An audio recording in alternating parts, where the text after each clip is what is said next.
E aí, galera? Bem-vindos à última aula do nosso mini curso, e nesta aula será abordado sobre novas tecnologias e como elas reduzem o consumo de energia. Mas primeiro, o que é um consumo consciente de energia? Bom, um consumo consciente de energia busca evitar gastos desnecessários que demandam mais energia e podem, combinados com outros fatores, desencadear crises energéticas. Dessa forma, existem algumas maneiras de usar a energia de forma eficiente, dentre as quais temos os hábitos inteligentes. Os hábitos inteligentes consistem no uso de equipamentos elétricos de maneira correta, lícita e segura, de acordo com seu manual de instrução. A segunda forma é os equipamentos eficientes. Ao comprar um equipamento, dê preferência aos que possuem o selo de eficiência do Inmetro ou Procel. E por último, temos os projetos inteligentes. Os projetos inteligentes são projetos de ambientes que utilizam o máximo de luz natural, cores de paredes claras e com melhor isolamento térmico, utilizando a ventilação apropriada, circuitos elétricos bem dimensionados e formas de aquecimento de água mais adequadas à necessidade de instalação e consumo de cada residência ou prédio, ou até mesmo planta fabril. Porém, dentro das nossas casas temos alguns vilões, por assim dizer, da conta de energia e do consumo. Vamos começar pelo ar-condicionado. O ar-condicionado pode representar até 15% do valor da conta de energia. Para economizar, podemos ter os seguintes cuidados: instalar o aparelho em local com boa circulação de ar, limpe sempre os filtros. A sujeira impede a livre circulação do ar e força o aparelho a trabalhar mais. Compre também equipamentos inverter com selo Procel, que é esse selo que vocês podem ver no lado, e a classificação de eficiência desse equipamento, como vocês também podem ver aí na figura. Seguindo com a geladeira, ela é um dos equipamentos que mais consomem energia em uma residência. No caso, ela representa em média de 25% a 30% do valor da nossa conta de energia. Seguem também algumas dicas de economia e consumo, como por exemplo, instale a geladeira em local bem ventilado, não encostando em paredes ou móveis, longe de raios solares e fontes de calor como fogões e estufas. Nunca utilize a parte traseira da geladeira para secar panos ou roupas. Eu sei que às vezes é um costume muito comum em algumas residências de algumas famílias, mas isso provoca um consumo mais de energia por parte desse aparelho. Digele e limpe a geladeira com frequência, caso ela não evite de forma autônoma um grande congelamento de suas paredes interiores do congelador. No caso, as geladeiras frost-free. E também não se esqueça de manter as borrachas de vedação da porta em bom estado. E por último, não bloqueie a circulação interna de ar frio com prateleiras de vidro, plástico ou qualquer outro material. Eu sei que são dicas que muitas vezes parecem bestas, mas elas podem nos auxiliar também a ter uma economia de energia no final do mês. Então, pensando nesses altos consumos de energia desses equipamentos, foi desenvolvida a tecnologia inverter. É uma tecnologia que controla o fluxo de energia e regula a forma como produtos que utilizam um compressor inverter operam, resultando em menor consumo de energia e menos ruído produzido. Essa tecnologia funciona de forma diferente dependendo do eletrodoméstico que a utiliza, mas os objetivos são os mesmos, de economizar energia e otimizar o funcionamento. Ela tem como base a utilização do inversor de frequência. Começando com o ar-condicionado inverter, nos ares condicionados que possuem essa tecnologia, eles funcionam com o fluido refrigerante R410A, que não prejudica a camada de ozônio. E o percentual de economia dos aparelhos inverters em relação aos convencionais, de acordo com os fabricantes, é de cerca de 30% a 60% de economia. Funcionando da seguinte forma: foi executado um teste real entre um ar-condicionado inverter e um ar-condicionado convencional, conforme o gráfico que vocês estão vendo aí, essa imagenzinha com carrinho e umas formas de onda. O compressor do ar-condicionado inverter é semelhante ao acelerador de um carro.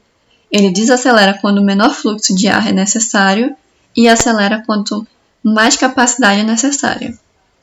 Então, conforme o gráfico, a temperatura do ambiente é estável, com um consumo muito menor de energia quando se utiliza um ar-condicionado inverter, que é o carrinho verde.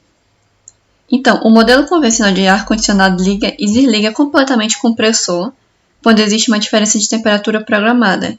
e isso gera um maior consumo de energia, ruídos internos e externos e um certo desconforto térmico também.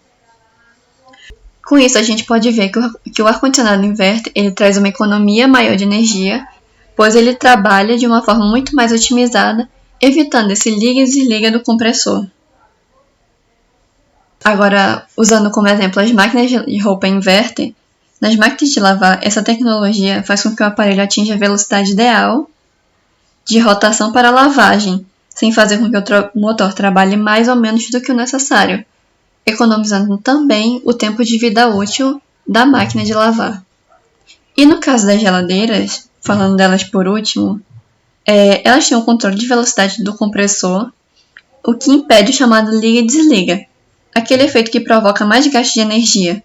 Assim, quando o aparelho atinge a temperatura ideal, ela se mantém constante, evitando os picos de consumo. Dessa forma, podemos ver o quão útil esta tecnologia é, e que por ter um valor um pouco maior do que os aparelhos convencionais, possui um custo-benefício a longo prazo considerável na conta de energia. Seguindo pela listinha dos nossos vilões, brincando, né? Temos as lâmpadas. A iluminação de uma casa pode representar cerca de 15 a 25% do valor da conta de energia. E a gente tem algumas dicas do que a gente pode fazer para ter uma economia de energia em relação a essas lâmpadas. Então, evite acender lâmpadas durante o dia em ambientes que não necessitem desse tipo de iluminação, aproveitando assim a luz natural. Abra janelas, cortinas, persianas, o que você tiver em sua casa e deixe que a luz do dia ilumine. Limpe sempre as lâmpadas iluminárias. Dê preferência a lâmpadas de LED ou fluorescentes. Elas iluminam melhor e duram mais tempo e consomem também menos energia. Por último, temos os televisores. O consumo mensal de energia elétrica de um televisor fica entre 10 a 30 kW, o que pode representar cerca de 6% da nossa conta de energia. Dentre as dicas de economia, a gente tem as seguintes.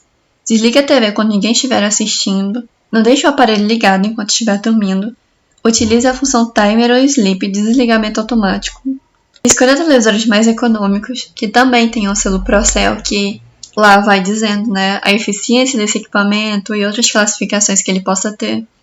E por último, não se esqueça que os televisores mais modernos eles gastam menos energia, mas também isso não significa que a gente possa deixar essas dicas de economia de lado. Então, pensando nisso, temos a aplicação de minuterias. O que seria uma minuteria? Uma minuteria eletrônica trata-se de um dispositivo eletrônico ou eletromecânico que possui um circuito interruptor dotado de capacidade para ligar a uma carga com apenas um pulso e a desligar após um determinado período de tempo programado. Essa ferramenta pode ser empregada no desligamento de televisor, de lâmpadas, ar-condicionado ou até mesmo bombas elétricas, por exemplo. Então a gente pode ver que não só a tecnologia inverter, ela auxilia a gente a ter um maior tempo de vida útil do que a gente possa ter em casa de eletrodoméstico, mas no caso também temos a minuteria, que apesar de não usar nenhuma forma de conversão de energia, nenhum conversor como o inversor de frequência no caso da tecnologia inverter, ela possui no seu diagrama elétrico que vocês podem ver algumas chaves que podem operar nessa forma de chaveamento do circuito que por consequência pode trazer para a gente uma economia de energia, como no caso das lâmpadas e dos televisores que possuem um desligamento automático depois de um período programado sem uso. Para a gente encerrar aqui a nossa última aula desse mini curso, a gente tem também a indústria 4.0, que está aliada ao uso eficiente e otimizado de energia. A indústria 4.0 é um movimento universal que se consolida na profunda transformação das empresas por meio de tecnologias como a internet das coisas, o Big Data e a inteligência artificial. Afinal, o que se pode tirar disso? Bom, a eficiência energética é uma das grandes aliadas da indústria 4.0, afinal seu objetivo também está baseado na transformação das plantas fabris através da economia de energia e da menor utilização dos recursos naturais. Para a gente ter uma ideia, segundo o levantamento da Agência Brasileira de Desenvolvimento Industrial, a BDI, a estimativa anual de redução dos custos industriais no Brasil a partir da migração da indústria para o conceito 4.0, será de no mínimo 73 bilhões de reais por ano. Desse montante, 34 bilhões se refere à redução de custos de manutenção de máquinas e 7 bilhões estão ligados à economia de energia. Sensores instalados em máquinas por meio da internet das coisas, por exemplo, permitem identificar desvios de consumo e assim evitar que a energia seja desperdiçada. Conforme o Senai, as fábricas inteligentes baseadas no conceito 4.0 também terão condições de diminuir o consumo de energia em até 20%. O conceito da nova indústria, porém, vai além. Ela busca não somente aprimorar o processo de produção, mas também trazer soluções para problemas ambientais, melhorar a qualidade de ambiente de trabalho e principalmente diminuir o consumo dos recursos naturais. Portanto, a gente pode concluir que a quarta revolução industrial exigirá das empresas, independente do porte e do meio de atuação, adaptações constantes e consistentes para não se tornarem obsoletas e assim conseguirem se manter ativas no mercado. Então, pessoal, chegamos ao fim da nossa última aula desse mini curso. Agradecemos por vocês terem chegado até aqui e não se esqueçam de responder o nosso questionário de avaliação. Até breve!